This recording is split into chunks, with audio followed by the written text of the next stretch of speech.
stupid fridge is buzzing again. It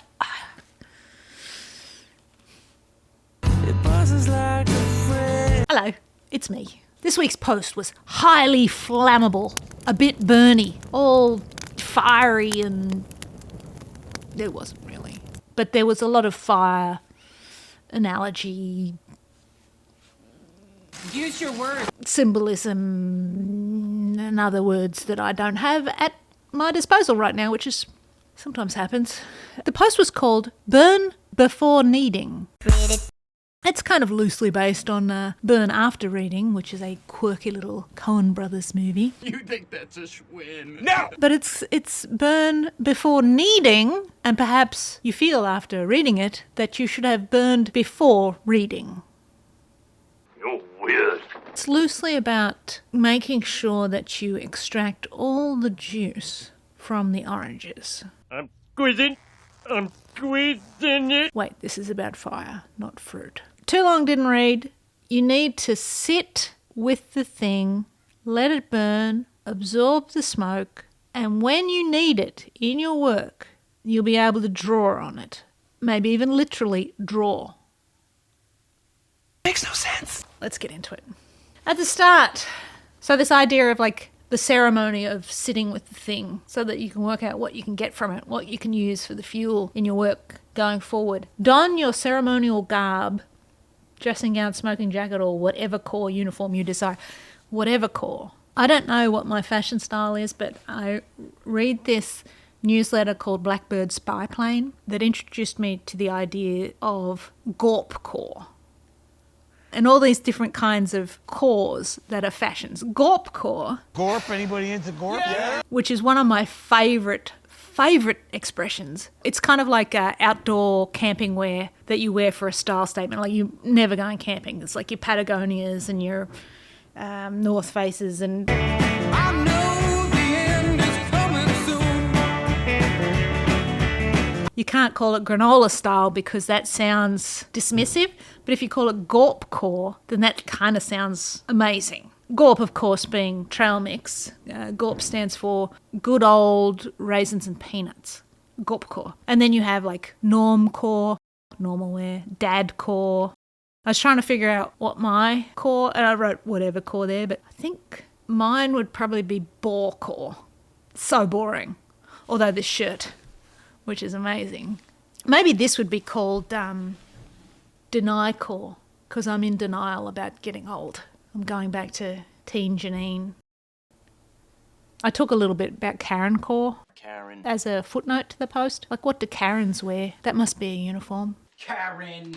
The ceremony of sitting with the thing. You got to just sit in it viciously and without compromise. You've really got to make a decision that you're going to take this experience, take this emotion, and try get something out of it, because there's got to be something in them that you can use for your work. If you're a writer, bad experience is good. Like, it all comes together. We've all had valuable experiences. If you think of it as being this fire that's encircling you, the experience of the fire, and you're just sitting there and you're like warming yourself by it, it's not consuming you. You shouldn't be afraid of the fire consuming you. Think of yourself as wearing some sort of fire retardant kind of outfit, like this shirt.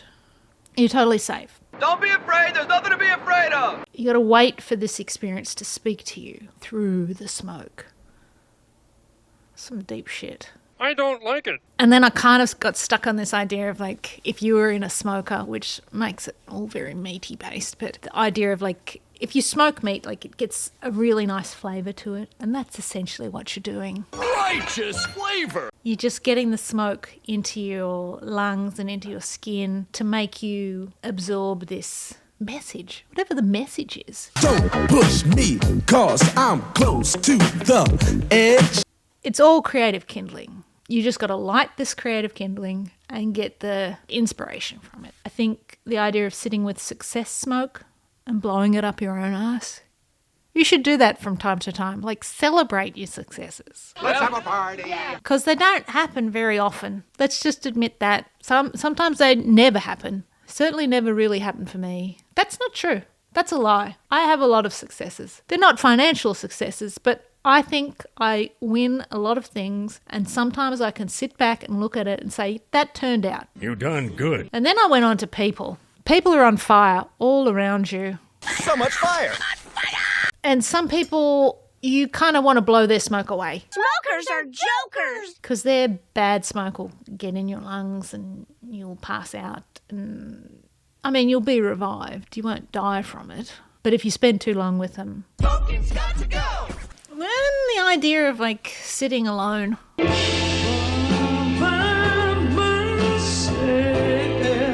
With yourself and by yourself. If you're not doing some kind of self-introspection, I don't think you're doing the work. You got to know yourself. Sit inside the fire of you and smoke. Yeah.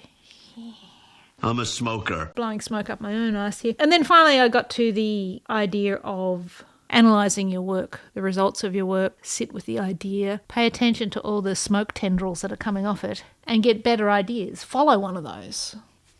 Off into the distance. Breathe it in and make something cool. I made this. The longer you sit, the more you will absorb. The more you absorb, the more noise you will make when you get up from the chair. Letting a bit of my old age creep into it here. The noises you make when you get up from a chair are simply skeletal symphonies of comprehension, full orchestral blooms of enlightenment, and ghost notes of total understanding of the world and your place in it. Or to put it another way, smoke songs. If you're old enough to have things crack and make noises when you get up from a chair, that's wisdom. You're so wise. You've analysed a lot of smoke. Congratulations. It makes no sense. Like I said, riddles and rhymes. That's what I speak in. That's what this newsletter should be called, not the stream. Although it was supposed to be stream of consciousness, which I think you would agree.